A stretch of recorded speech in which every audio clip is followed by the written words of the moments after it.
ఇదైతే తెలంగాణలో రేపు ఉదయం 7 గంటల నుంచి పోలింగ్ ప్రారంభం కాబోతుంది. దీనికి సంబంధించి కూడా తెలంగాణ వ్యాప్తంగా మొత్తంగా కూడా చూసినట్టయితే పోలీసులు భారీ బందోబస్తు ఏర్పాటు చేశారు. అయితే అసెంబ్లీ ఎన్నికల కంటే కూడా కొత్త తరహా కొత్త వ్యూహంలో కూడా ఈ ఎన్నికలు నిర్వహిస్తున్నట్లు అటు పోలీసు అధికారులు చెప్తున్నారు. ఇప్పుడు చూసినట్లయితే దీంట్లో ప్రధానంగా మొత్తంగా 1,00,000 మంది పోలీస్ సిబ్బంది, మొత్తం 17 ఏదైతే పార్లమెంట్ సెగ్మెంట్లో కూడా 1,00,000 మంది పోలీస్ సిబ్బంది కూడా పూర్తి స్థాయిలో కూడా ఈ భద్రత ఏర్పాటు చేసినట్టు చెప్తున్నారు. దీంట్లో 73,000 మంది పోలీస్ సిబ్బంది అంటే స్థానికంగా ఉన్న పోలీస్ సిబ్బంది 73,000 మంది వినియోగిస్తుంటే ఇతర రాష్ట్రాల నుంచి పోలీస్ సిబ్బంది కావచ్చు, లేకుంటే కేంద్ర పారామిలిటరీ బలగాలను కూడా పెద్ద మొత్తంలో ఇప్పుడు రప్పించినట్లు అధికారులు అంటున్నారు. అయితే దీంతో పాటుగా ఇతర రాష్ట్రాలకు సంబంధించిన హోంగార్డ్స్ కావచ్చు, లేకుంటే కొంత ప్రత్యేక బృందాలు కావచ్చు, కొంత పర్యవేక్షణ అధికారులు కూడా ఇప్పటికే వచ్చారని కూడా చెప్తున్నారు. దీంట్లో ఇప్పుడు చూసినట్లయితే ఎక్కడికక్కడ మానిటరింగ్ వ్యవస్థను పరిచయం చేయడం జరిగింది.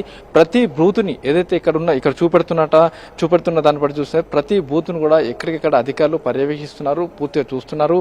ప్రతి బూత్ దగ్గర నుంచి వెబ్ కాస్టింగ్ చేస్తున్నారు. అంతేకాకుండా ప్రతి బూత్ బయట జరిగే వ్యవహారాన్ని కావచ్చు, దాన్ని కూడా సీసీ కెమెరాల ద్వారా ఎప్పటికప్పుడు పర్యవేక్షించి ఇక్కడ నుంచి పూర్తి స్థాయిలో కూడా అధికారులు ఆదేశాలు జారీ చేయబోతున్నారు. ఇప్పుడు చూసినట్లయితే ఎక్కడికక్కడ దాదాపు 1,00,000 మంది పోలీస్ సిబ్బంది పూర్తి స్థాయిలో ఎన్నికల కోసం పూర్తిగా పర్యవేక్షణ భద్రతలో పాల్గొంటున్నట్టు అటు ఇప్పటికే డీజీపీ చెప్పడం జరిగింది. అయితే మరోవైపు చూసినట్లయితే ఈసారి భారీగా దాదాపు 9,000 పైచిలకు ఎంసీసీ కోడ్ కావచ్చు, లేకుంటే క్రిమినల్ కేసులు నమోదు చేశామని చెప్తున్నారు. దీంతో పాటుగా 34,000 మందిని బైండ్ ఓవర్ చేశామని కూడా అధికారులు వెల్లడించింది. దీంతో పాటుగా ఆకస్మిక తనిఖీల కోసం పెద్ద ఎత్తున బృందాలు ఏర్పాటు చేసి ఎప్పటికప్పుడు 189 కోట్ల రూపాయలకు సంబంధించిన వస్తువులు కావచ్చు, డ్రగ్స్ కావచ్చు, మద్యం కావచ్చు, ఇతరత్ర ఫ్రీ గిఫ్ట్స్ కావచ్చు, వీటన్నిటి కూడా ఇప్పటికే స్వాధీనపరుచుకున్నామని చెప్పి అధికారులు అంటున్నారు. అయితే దీంతో పాటుగా ప్రధానంగా చూసినట్లయితే ఎన్నికల సందర్భంగా సమస్యాత్మక ప్రాంతాలు ముఖ్యంగా అటు నక్సల్ ప్రభావిత ప్రాంతాల వరంగల్ కావచ్చు, అటు మైబాద్ కావచ్చు, లేకుంటే ఖమ్మం కావచ్చు, ఈ తదితర ప్రాంతాల్లో పెద్ద ఎత్తున నక్సల్ ప్రభావిత ప్రాంతాలు ఉన్నాయి.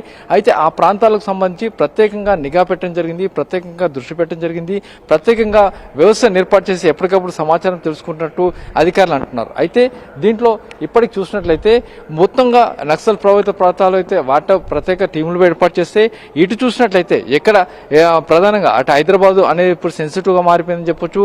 మరోవైపు చూసినట్లయితే నల్గొండ కొంత సెన్సిటివ్ పార్ట్ జరిగింది, దాంట్లో కూడా కొన్ని సెన్సిటివ్ పార్ట్స్ ఉన్నాయి. కాబట్టి ఆ ప్రాంతాలకు సంబంధించి సెన్సిటివ్ ప్రాంతాలు ఎక్కడైతే ఉన్నాయో, సమస్యాత్మక ప్రాంతాలు ఎక్కడ ఉన్నాయనుకుంటున్నారో ఆ ప్రాంతాలకు సంబంధించి కూడా పూర్తి స్థాయిలో నిఘా పెట్టడం జరిగింది. అయితే ఇప్పటికే రాజకీయ నాయకులకు ఆదేశాలు జారీ చేశారు. ఎక్కడ ఎవరైనా సరే అవాంఛనీయ సంఘటన కావచ్చు, ఎవరైనా సరే నిబంధనలు ఉల్లంఘించినట్లయితే వారిపైన కఠిన చర్యలు తీసుకునేందుకు పూర్తిగా సిద్ధపడుతుందని చెప్తున్నారు. అయితే ఇప్పటికీ సోషల్ మీడియా పోస్టింగ్ల మీద ప్రధానంగా దృష్టి పెట్టామని చెప్తున్నారు. ఎవరైతే నిబంధనలకు విరుద్ధంగా సోషల్ మీడియా పోస్టు పెట్టినట్లయితే వాళ్ళపైన కఠినంగా చర్యలు తీసుకుంటాం, ఎక్కడైతే ఎంసీసీ వైలేషన్ గా చేసినట్లయితే వాళ్ళపైన చర్యలు తీసుకుంటాం.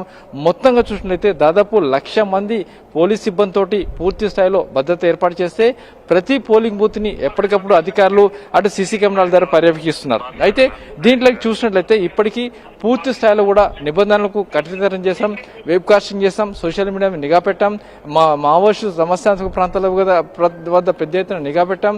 హైదరాబాద్ కావచ్చు, హైదరాబాద్ సైబరాబాద్ రాచకొండలో ప్రత్యేక నిఘా పెట్టడం జరిగింది. హైదరాబాద్ సైబరాబాద్ రాచకొండ పరిధిలో పెద్ద ఎత్తున కేంద్ర బలగాలను మోహరించి ఆ మేరకు ఎన్నికలు నిర్వహిస్తామని చెప్పి అధికారులు అంటున్నారు.